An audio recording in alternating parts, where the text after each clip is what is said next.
Homeschool Resource!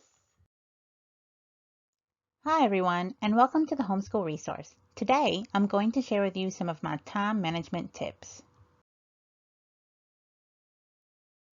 Tip number 1, wait until after you start to make a final schedule.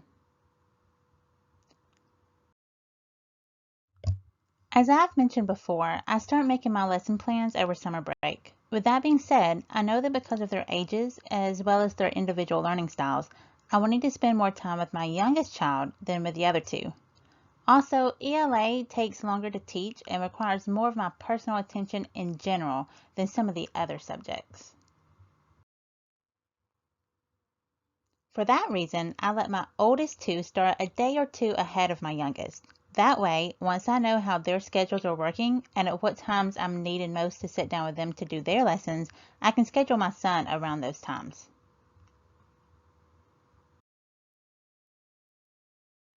For example, if I'm working with my older two in ELA starting at 8:30, then I will let my youngest start school at 9:30. When I know that the older ones are scheduled to be watching science videos or reading social studies material, that way I can sit with him and do a lesson.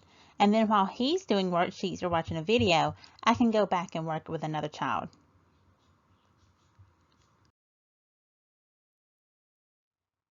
Tip number 2, write it down.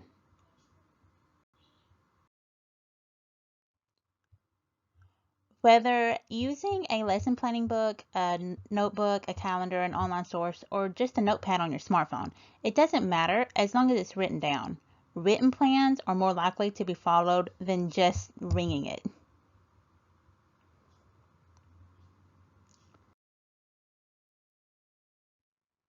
I've always preferred writing mine in a lesson plan book, usually one that I find in the dollar bins at Target. I like being able to see things physically marked off. Not only am I more confident that the tasks are being done, but I can see progress throughout our day.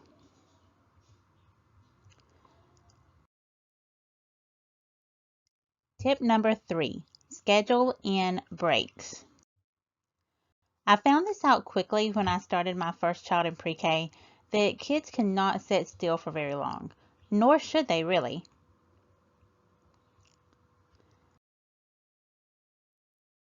Just as adults would not do well just sitting at a desk half the day without getting up and doing something, it's even more important for children. If you know that your child cannot sit still and focus for more than 30 minutes or an hour, then schedule breaks that often. Do a lesson, or two if you can fit it in, and then take a 10 to 15-minute break. If you have a hard time getting their attention back into school, then schedule an activity during that break that they know that school will start right back immediately after this. This could be a quick game of kickball, a short video, or even a snack. Tip number 4, not everyone's schedules will look the same. Just because Susie next door starts her kids schooling at 8 doesn't mean that it's best for your family as well. If your family gets up and going later, and starting at 10 o'clock works best for you, then start at 10. If everyone in your house is up and focused at 7 a.m., then start at 7. That's the beauty of homeschooling. It's on your schedule, not someone else's.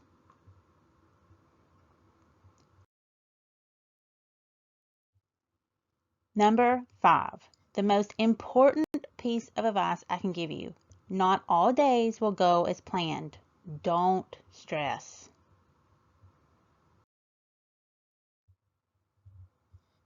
We all know the drill. Someone doesn't feel well, the baby's fussy, or you're just having a bad day. This happens a lot when you have kids. The important thing to remember is to not stress out about it, but learn to be flexible.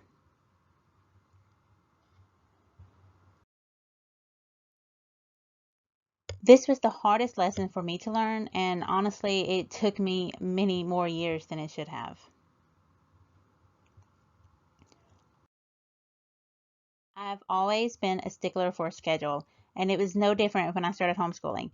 If I had math planned for 10 o'clock, then math had to be at 10 o'clock. At 10:01, I was already stressing. I realized later that my stressing out over timing was making my child stressed and upset, and for no good reason other than my own need to stick to a schedule that could easily be rearranged. I learned after a while to be more flexible, and it's one of the best things I have ever learned.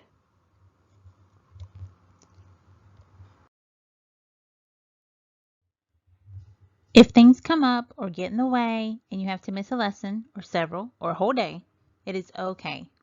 Reschedule the next day, rearrange, whatever works, but don't stress about it. Your child will learn what they need to learn, whether it's today at 10 or tomorrow at 9:52.